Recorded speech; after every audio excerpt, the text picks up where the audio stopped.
Vocês estão vendo a minha tela, pessoal?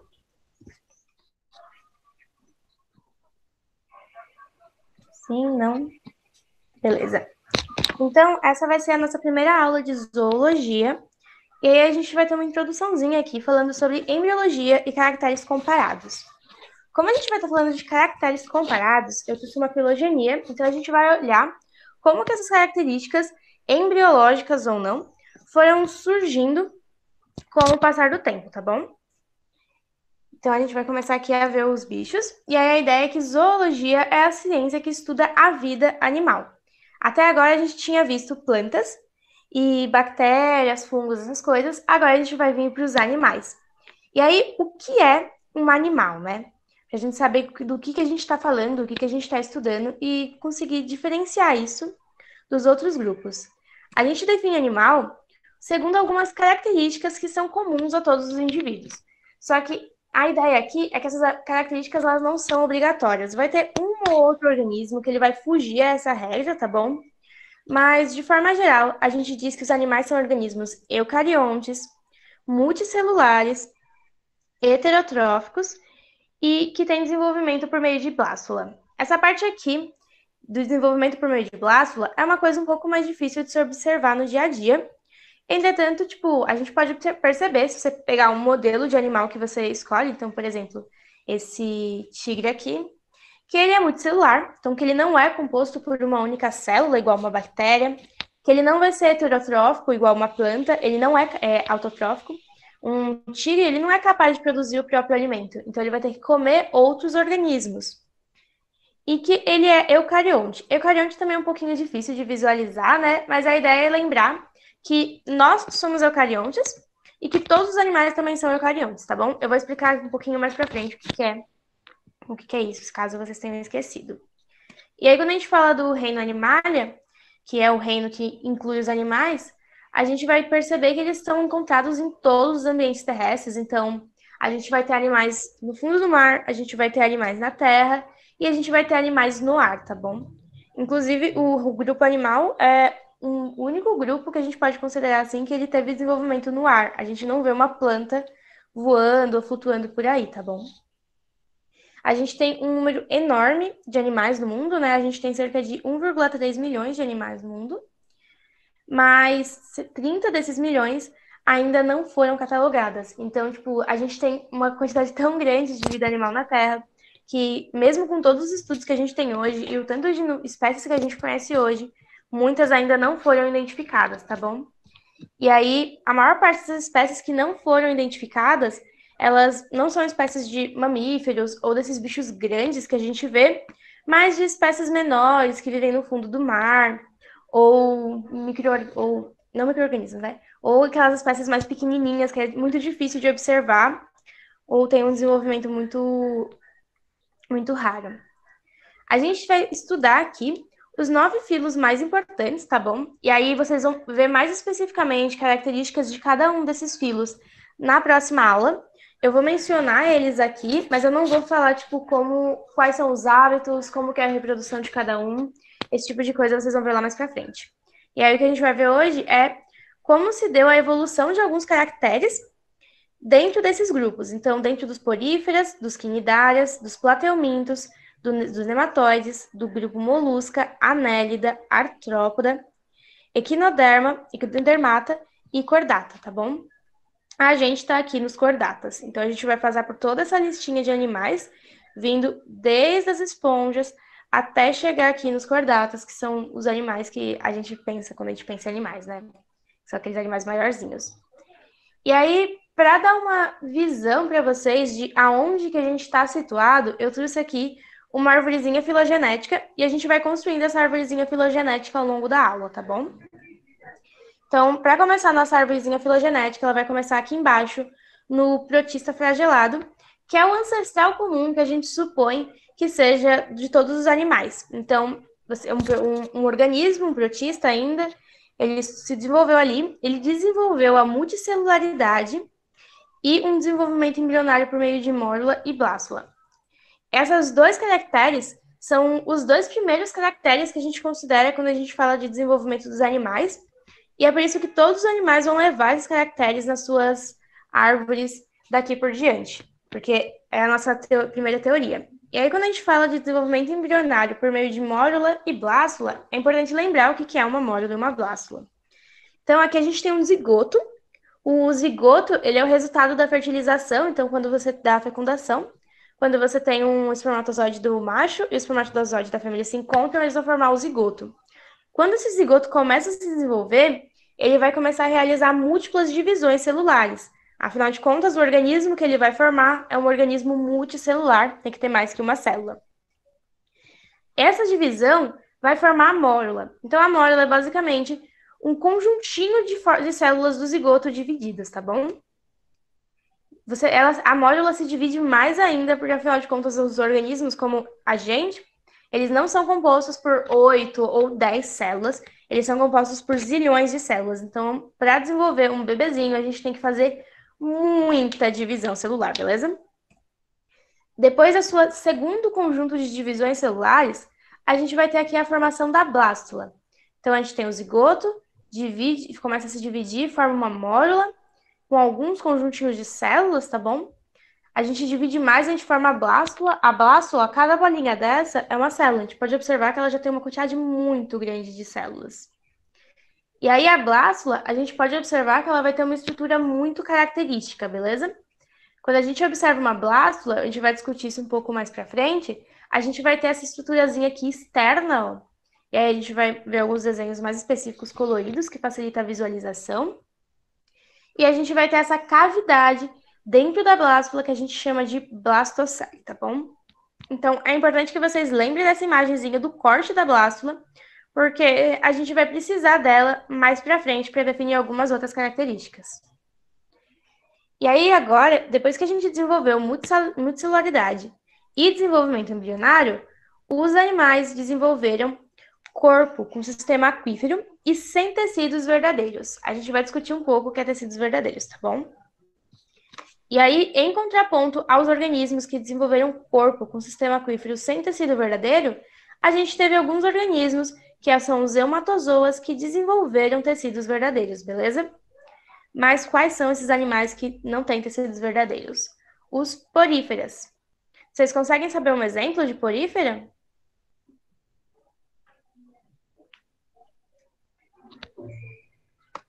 Tem um muito famoso na TV. Eu acho que todo mundo já assistiu esse desenho, né?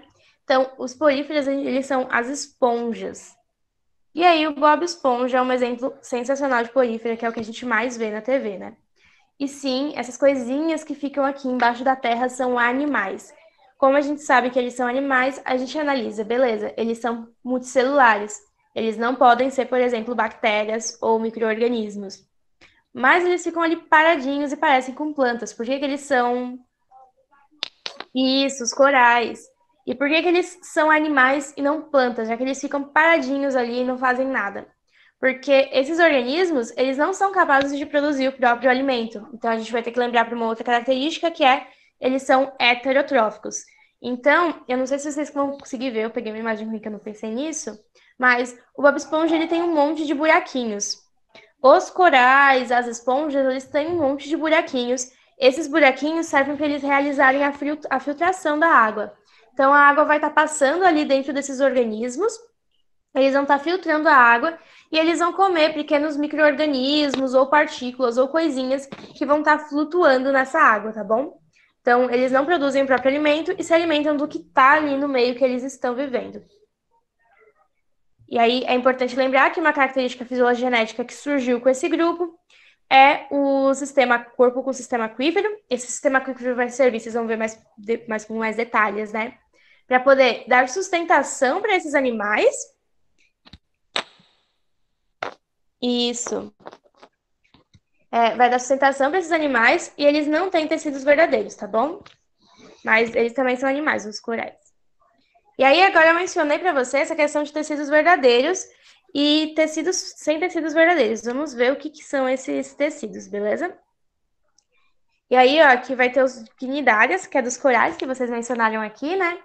Os quinidárias, eles diferem aqui do grupo dos poríferas, porque eles já têm tecidos verdadeiros, ok?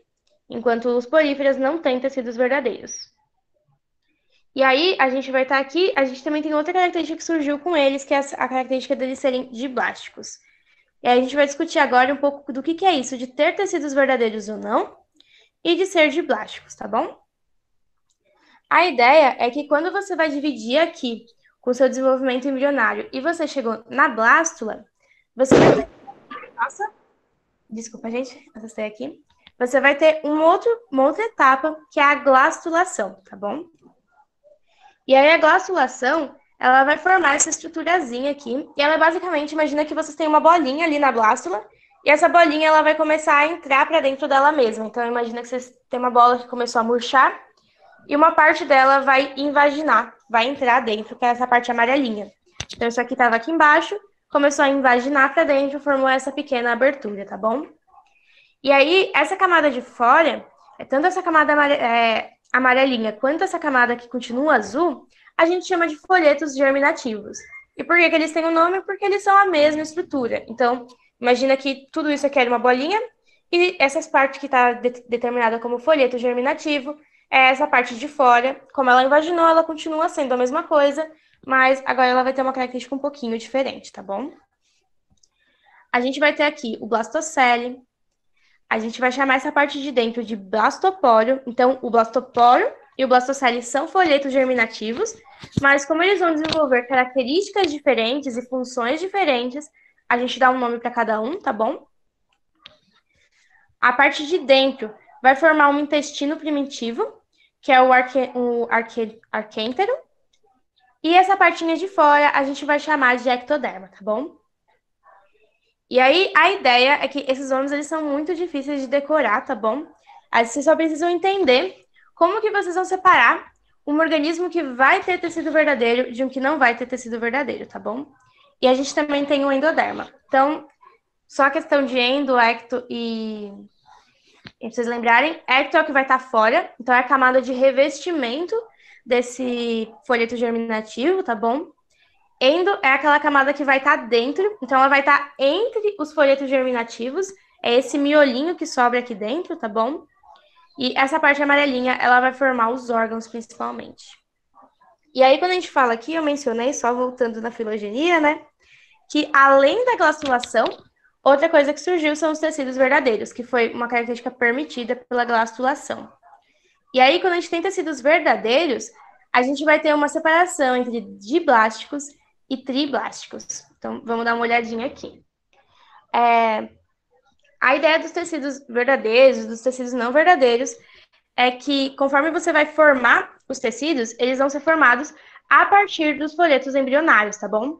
Então, antes de você ter a formação da glastulação, para formar esses folhetos embrionários, os organismos não iam ter tecidos verdadeiros. A partir do momento que esses tecidos eles são formados a partir do processo de glastulação, a gente vai denominar eles como tecidos verdadeiros, tá bom? E aí, quando a gente tem a glastulação, que é essa invaginação de uma parte da nossa amora, a gente vai ter uma separação que é entre diblásticos, que é aqueles que têm 2 folhetos embrionários, e triblásticos, que é aqueles que vão ter 3 folhetos embrionários. E aí isso vai se desenvolver conforme vai tendo a divisão celular de cada um dos grupos, tá bom? E aí a ideia é que os diblásticos, eles vão ter só aquela camada que eu mostrei para vocês antes, que é a ectoderme e a endoderme, que é aquela partezinha que fica no meio. Quando a gente vai falar dos triblásticos, eles vão ter uma característica a mais, que é um tecido, que é um folheto aqui entre o ecto e a endoderme, tá bom? Tá fazendo sentido o que eu tô falando? É um pouco confusinho.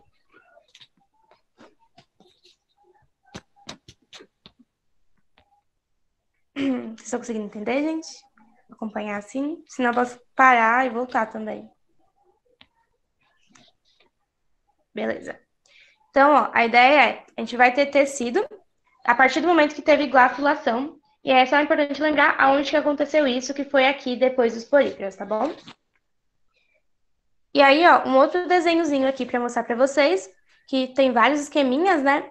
A gente tem aqui a ectoderme, que é essa camada mais externa. A gente tem a endoderme, que é essa partezinha amarela, que ela vai surgir a partir da invaginação de uma parte da ectoderme. E a gente tem aqui essa aqui não tem endoderme, né? mesoderme. Aqui a gente tem um organismo que ele é diplástico, ele só tem 2 tecidos, tá bom? E aí a ideia é que a partir dessa invaginação formada aqui pela endoderme, a gente vai formar ou a boca ou o ânus do animal. Então, a ideia é que isso aqui vai formar, por exemplo, o sistema digestivo desses animais.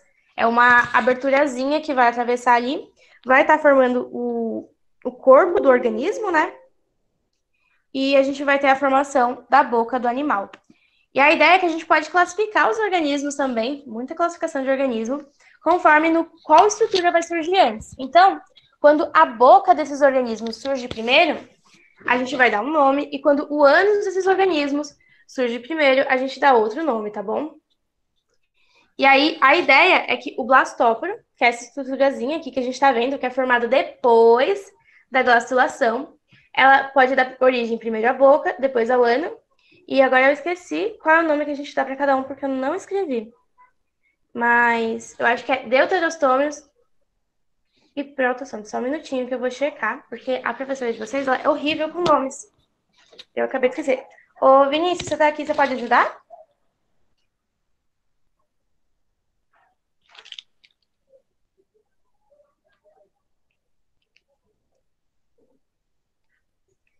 Vinícius?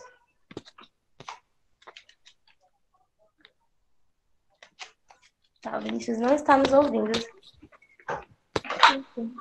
Você pode dizer quando dá origem primeiro à boca ou ao ânus, qual que é o nome para cada um dos dois? Qual que vai dar? Não, qual é o nome? Tem um nome para cada um.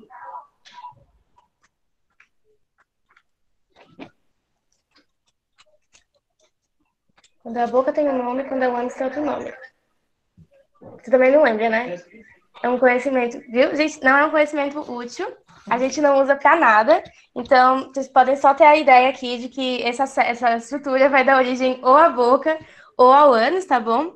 E aí eu posso pesquisar e colocar de depois bonitinho aqui no slide qual é o nome que... Eu acho que é essa que eu tô com medo de falar e tá errado. Mas eu acho que é protostomes. Mas eu vou procurar depois, tá bom? Senão eu vou dar o nome errado para vocês. Vocês estão sabendo mais do que eu. Mas, visivelmente, não é um nome que vocês usam muito, porque eu já esqueci. Enfim, eu pesquisei e eu esqueci logo em seguida.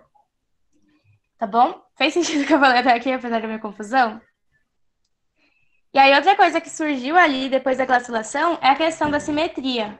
A gente pode ter uma simetria radial e uma simetria bilateral. E a simetria é basicamente em quantas partes você pode dividir um bicho, ou um organismo, uma estrutura, e você ainda vai ter correspondência. A gente pode dizer assim, tá bom? Porque afinal de contas, se você dividir um humano no meio, esse humano vai morrer, ele não vai estar vivo.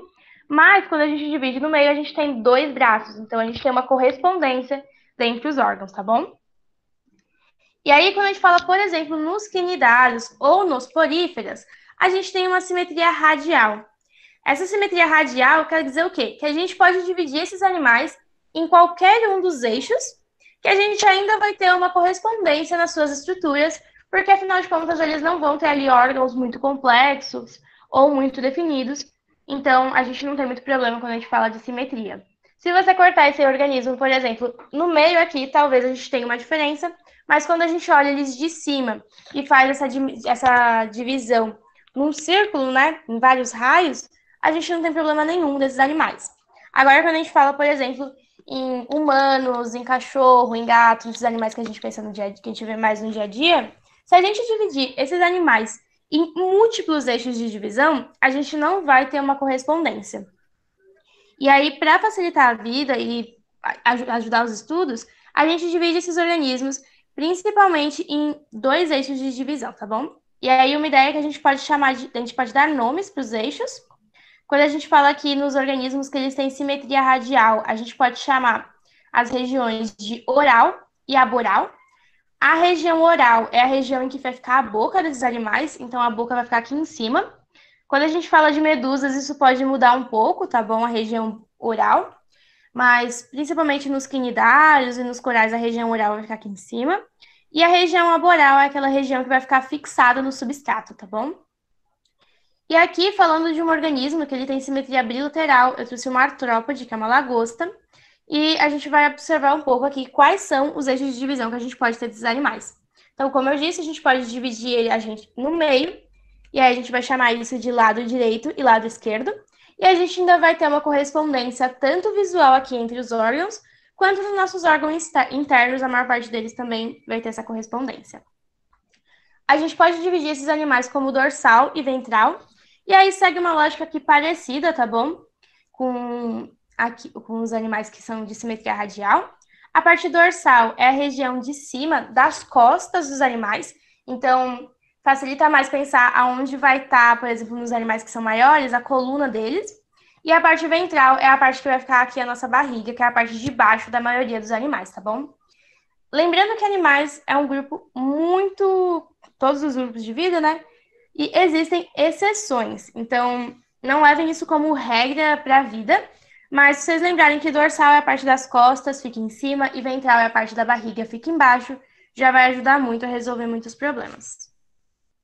E aí, outra divisão que a gente pode ter é anterior e posterior. Então, anterior é a região onde fica a cabeça, posterior é aqui a região onde vai ficar o ânus, tá bom? Então, a gente pode dividir esse organismo entre cima e embaixo, dividir no meio aqui de um lado para o outro, e a gente pode dividir entre região da frente e região de trás, tá bom? E esses são os 3 planos que a gente tem quando a gente fala de simetria bilateral.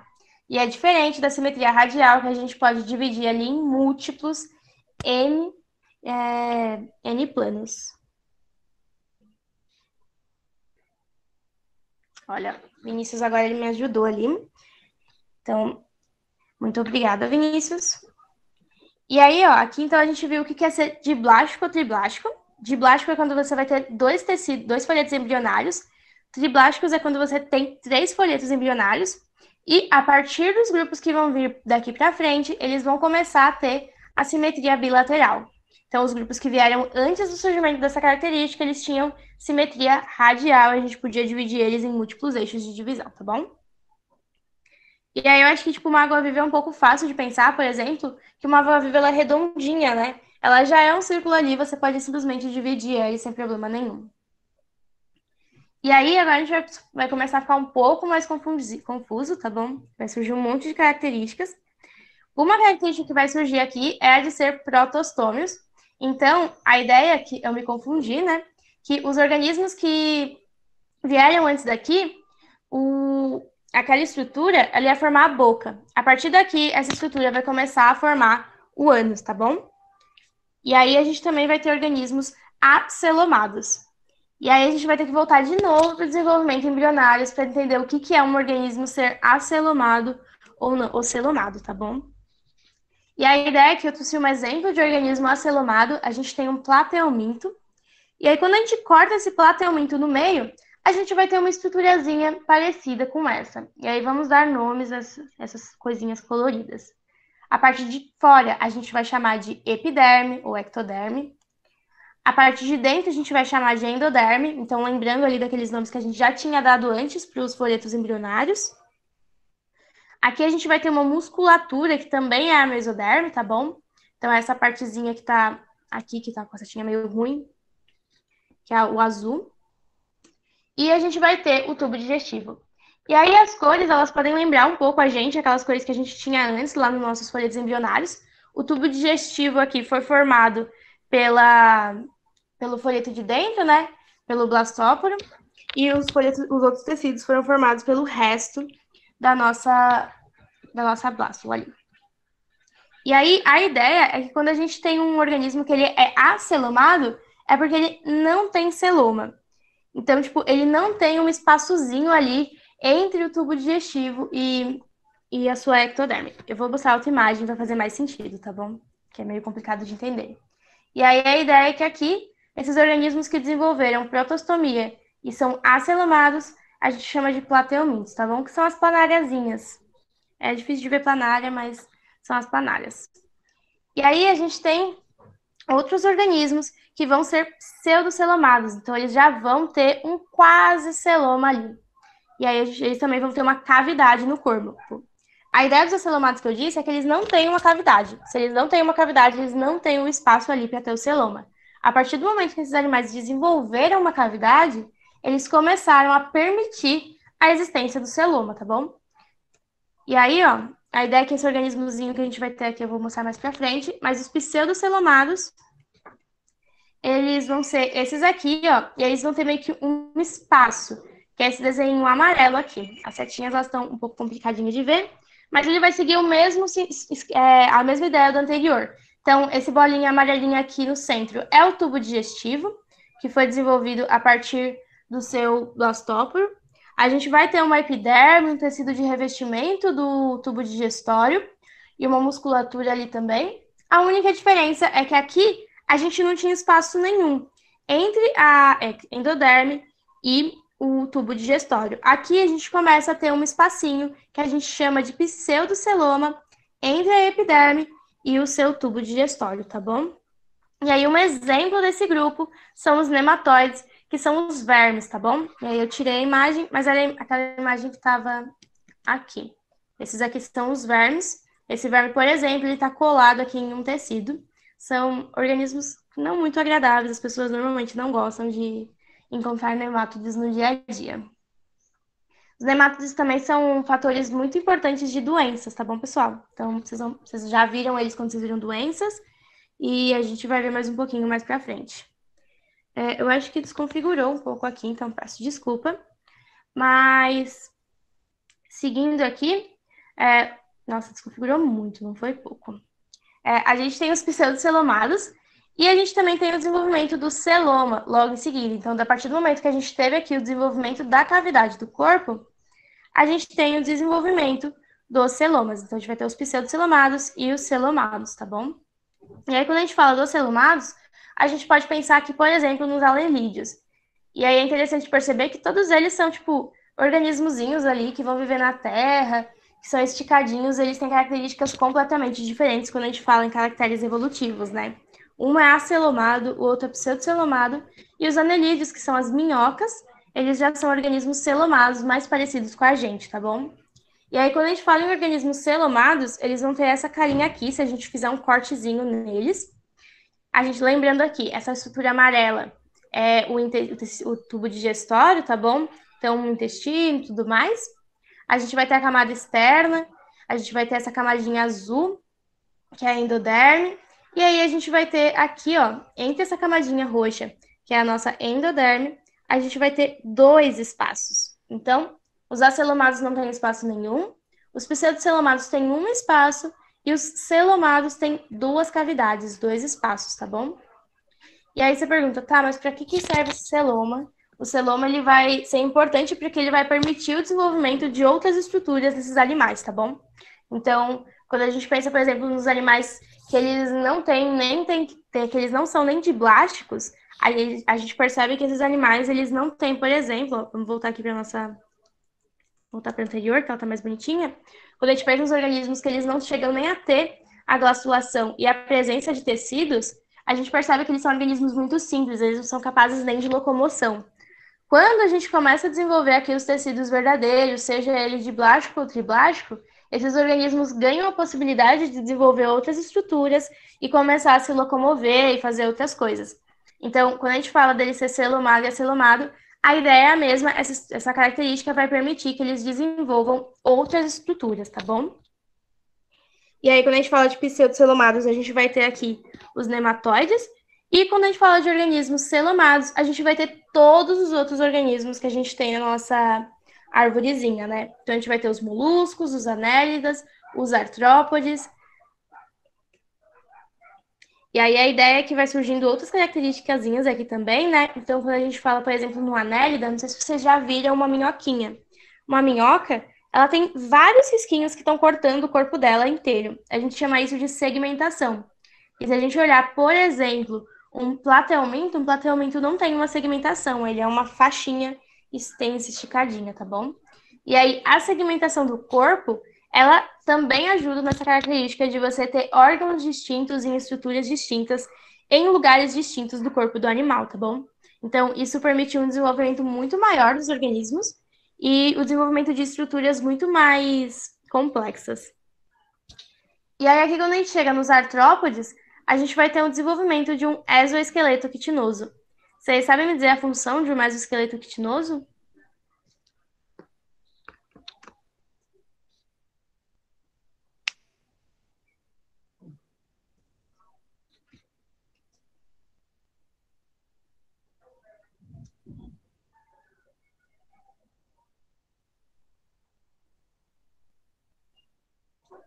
bem, gente?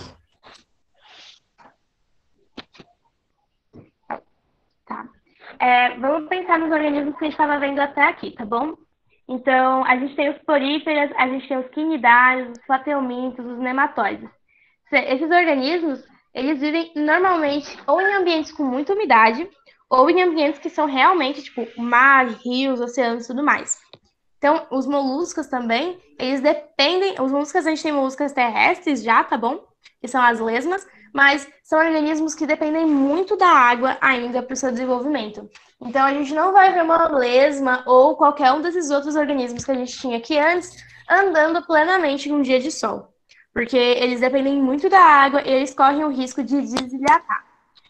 Os anélidas, eles não têm tanto problema, mas eles também desidratam, só que eles vivem embaixo da terra a maior parte do tempo, né? Ou em ambientes marinhos.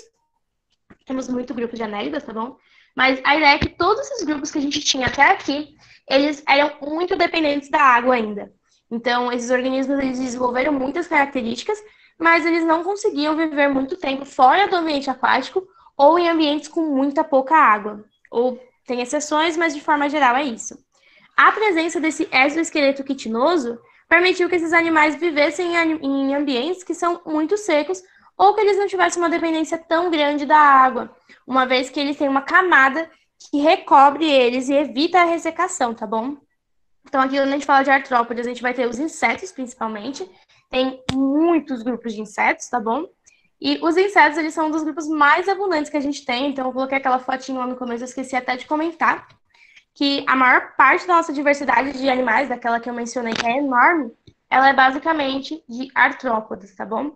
A gente tem muitos grupos de artrópodes, besouro é o grupo mais abundante, e essa é uma característica dada dentre muitas coisas, por essa característica deles de terem um esqueleto quitinoso, que evita a ressecação fora da água. Então, eles conseguem viver relativamente bem no deserto, eles conseguem voar, eles conseguiram dominar muitos ambientes, dada essa característica.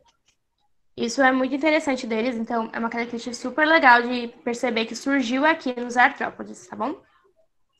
E aí, seguindo aqui a nossa filogeniazinha, a gente vai ter o surgimento da deuterostomia. Como o nosso amigo aqui ajudou, porque eu tinha esquecido, confundindo, né? Aqui, esses organismos, quando a gente tem o desenvolvimento embrionário, eles vão dar origem à boca. E quando a gente tem aqui os deuterostômios, a gente vai ter origem ao ânus, tá bom? Então, todos os animais que vierem a partir daqui vão ter o desenvolvimento primeiro orifício que vai surgir é o ânus. E aí, lembrando que, tipo, todos esses organismos aqui, eles têm tanto boca quanto ânus, porque as coisas entram e saem. Só que a ideia de protostômio e deuterostômio é o que surgiu primeiro. Então, em todos os animais que a gente viu até agora, o que surgiu primeiro foi a boca. E em todos os animais que a gente vai ver até agora, o que surgiu por último, primeiro é o ânus, tá bom? E aí, só entrando, esses aqui eles também são celomados, tá bom? São organismos celomados, então eles vão ter 3 tecidos embrionários, tudo bonitinho. E aqui, ó, só mostrando, a primeira estrutura que vai surgir aqui vai ser a boca, que vai surgir a partir da invaginação. E a segunda estrutura que vai surgir aqui é o ânus, tá bom? E aí esse celoma, ele também vai ser resultado dessa invaginação. Então, meio que esse negócio, essa invaginação vai começar a se abrir, como tá mostrando aqui, ó. E ela vai tentar chegar aqui até o outro lado. No meio desse processo, a gente tem 2 outras invaginações, que são essas vermelhinhas aqui, ó. Que elas começam a entrar aqui, invaginar, e elas vão formar esse terceiro tecido embrionário, que é a mesoderme, tá bom?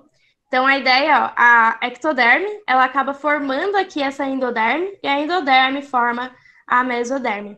Então, no final das contas, esses tecidos embrionários, eles são formados todos da mesma coisa, tá bom? E aí, ó, os 2 últimos grupos que faltava é o equinodermata e os cordatas, tá bom? E aí, aqui a gente já tá na estrela do mar e nos animais que a gente conhece. Então, répteis, anfíbios,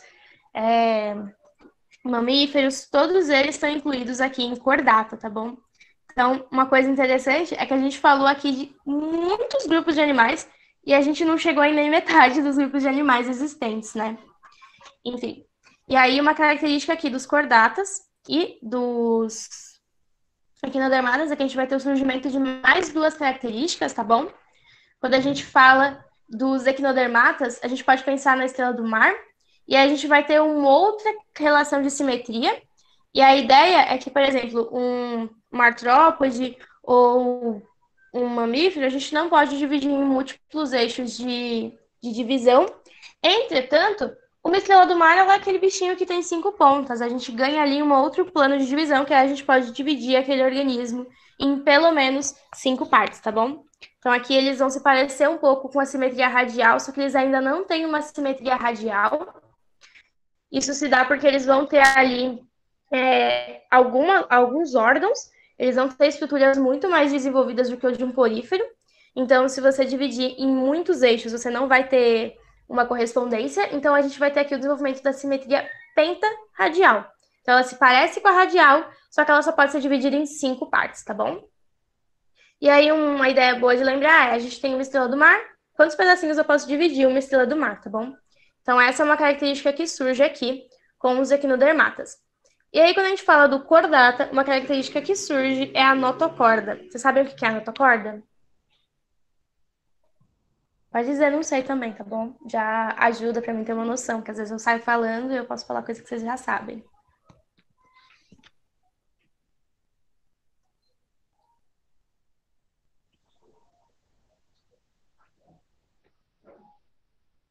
Tá? A notocorda, ela é a estrutura que permite o desenvolvimento, por exemplo, da coluna, tá bom? Então, quando a gente pensa em notocorda, a gente não são todos, e tem algumas exceções, tem várias coisas envolvidas aqui, mas quando a gente pensa em notocorda, vocês podem pensar em desenvolvimento de coluna. Então, todos os animais que têm essa coluninha vertebral, essa estrutura aqui, ou um resquício de uma coluna vertebral, eles têm notocorda. E aí a notocorda, ela vai estar lá no desenvolvimento embrionário, e ela vai se desenvolver ao longo do tempo e formar a coluna, tá bom?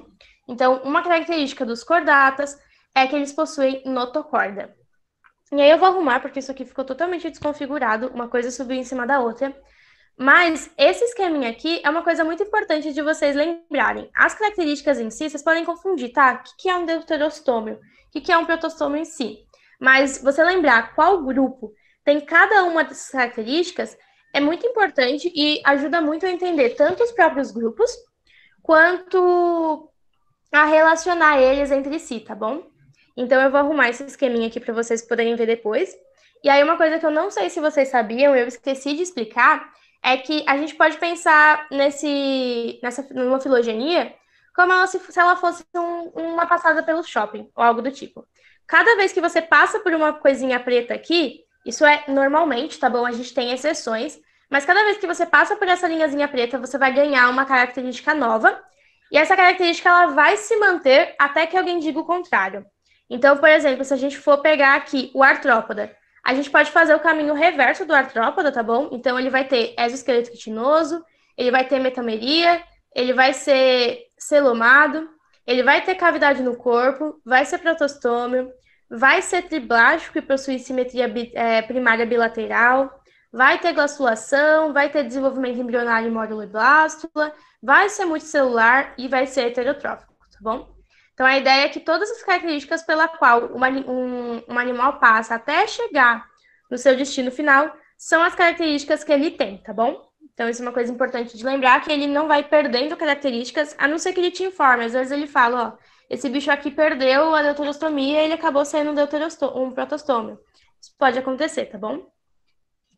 E aí, uma outra coisa importante que a gente tem, que surgiu aqui em cima agora na nossa tela, é que a gente pode dividir esses animais em 2 grupos, tá bom? A gente pode ter os parazoários e o eumetazoário. E aí, os parazoários são os poríferos, que eles vão estar aqui antes do desenvolvimento da glastulação, tá bom? Então, eles não têm tecidos verdadeiros. E a gente vai ter o eumetazoário, que aqui eles já têm tecidos verdadeiros e glastulação. Então, todos os organismos que têm tecidos verdadeiros a gente chama de eumetazoário, e o que não tem tecido verdadeiro a gente vai chamar de parazoário, tá bom? E aí eu tô lembrando de outra coisa, a gente vai ter a separação entre diblásticos e triblásticos. Diblásticos aqui a gente tem quinidária, que tem só 2 tecidos, 2 folhetos embrionários. Todos os outros organismos que a gente tem a partir daqui vão ser triblásticos, vão ter 3 folhetos embrionários, tá bom? Então, a gente tem 3 folhetos embrionários, a gente está aqui acima de cordata ainda. A gente vai ter a diferença entre acelomado, pseudocelomados e celomados. Então, acelomados, o exemplo que vocês vão poder lembrar aqui é de planária, são os plateumintos. De pseudocelomados são os nematóides, tá bom? Então, são os vermes. E todos os outros organismos, então, lesma não é acelomado, lesma é molusco, então ela tá aqui nesse grupo, ela já é celomado. Minhocas não são parecidos com os vermes, eles já estão aqui, eles já são celomados. Tem metameria. Insetos são celomados, tá bom? Então, insetos, aranhas, todos os artrópodes aqui é um grupo bem vasto, que vocês vão ver. Então, todos esses organismos aqui, eles já vão ser celomados. E aí a gente também pode separar em protostômios e deuterostômios. Lembrando aqui que eu já tinha esquecido, que protostômios são aqueles organismos que aquela abertura, a invaginação da blástula, dá origem primeiro à boca, e deuterostômios são aqueles organismos que a invaginação da blástula vai dar origem primeiro ao ânus, tá bom? Então, se vocês lembrarem, tipo, desse esqueminha que eu vou arrumar, porque ele acabou ficando desconfigurado, e dessas características que estão aqui em cima, que estão destacadas, já tá sensacional e vocês vão conseguir resolver muitos exercícios de vestibular, tá bom? Fez sentido a aula de hoje? Ajudou vocês? Eu prometo que eu vou arrumar isso aqui antes de colocar no site, tá? Tudo certo, pessoal? Podem conversar, responder, dizer se estão com dúvida. Ótimo. E aí eu vou arrumar aquilo, e aí vocês podem, tipo, printar aquela imagenzinha e deixar colada na parede ou algo do tipo, porque ela ajuda muito. Às vezes você tá com dúvida, tipo, meu, onde que surgiu essa característica? Você dá uma olhada, porque apesar de fazer sentido, é muito nome, é muito nome. Então, eu mesma não sou capaz de lembrar todos eles, e eu sempre consulto toda vez que eu preciso de alguma coisa, tá bom? E aí, tipo, eu podia focar muito só no desenvolvimento do embrião, só que a gente tem que ter aulas muito compactas aqui, né? E eu achei que faria mais sentido explicar para vocês isso, junto com onde se encaixa na filogenia, para vocês poderem se localizar e conseguir resolver os exercícios. E aí, se vocês tiverem dúvida, ó, o Vinícius colocou aqui um videozinho sobre o desenvolvimento do embrião, tá bom? E aí, quando a gente fala do desenvolvimento do embrião, uma coisa interessante é que quando a gente vai falar, por exemplo, de celomados, quase todos os embriões de celomados eles têm um desenvolvimento muito parecido. Então, a gente usa as características do desenvolvimento do embrião, então, desse desenvolvimento de celomado, acelomado e tudo mais, para analisar as relações de parentesco ou não dos organismos, tá bom? É uma ferramenta muito importante hoje em dia para fazer esse tipo de coisa. Eu vou adicionar o vídeo que o Vinícius colocou aqui no site, junto com o slide, e eu vou criar uma imagenzinha com aquela página final do slide para vocês poderem baixar e ter de fácil acesso, tá bom? E agora vocês têm aula de filosofia, se eu não me engano. Então, até a próxima aula. E se a aula for ruim, gente, vocês podem mandar mensagem falando: meu, não entendi nada. Você precisa explicar de outro jeito, que eu busco outra forma de melhorar, tá bom? Eu manjo mais de planta do que de bicho, mas a gente dá um jeito aqui.